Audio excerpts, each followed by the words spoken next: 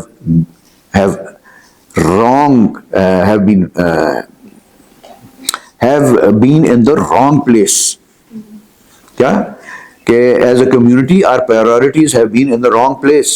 After being ravaged by colonialism, we no longer rally behind the core characteristics of true leadership. دیکھو وہ بھی leadership کی وہ بات کر رہی ہے نا، کتنا یہ لیکنگ ہے یہ لیڈرشپ جو ہے وہ ایکچوئل لیڈرشپ جیسی ہونی چاہیے. اور وہ کیا کہہ رہی ہے کہ ایک تو لیڈرشپ نہیں ہے ٹرو لیڈرشپ، دوسرا وہ کہتی ہے کہ we no longer rely behind the true characteristics of a true leadership, prophetic knowledge. علامہ کس پہ بیس کر رہے ہیں؟ آن توحید، which is what? Which is prophetic knowledge. Principles and integrity ہے ہی نہیں، کسی کی بھی نہیں. So we no longer value what is just and true. اس کا نتیجہ تو یہی نکلے گا. We chase after the fickle mirages of autocratic power, wealth, charisma and status. وہی جو بادشاہ جو پیچھے علامہ نے ڈسکرائب کیا کہ بادشاہ ان چیزوں سے جو ہے وہ اپنا لوگوں کو عوام کو مروب کرتے ہیں، وہی ہم بھی اسی کی تلاش کر رہے ہیں. ہم پتہ نہیں ہو ہمارے فطرت میں گھس گیا ہو. سو وہ کہتی ہے کہ this was our down fall.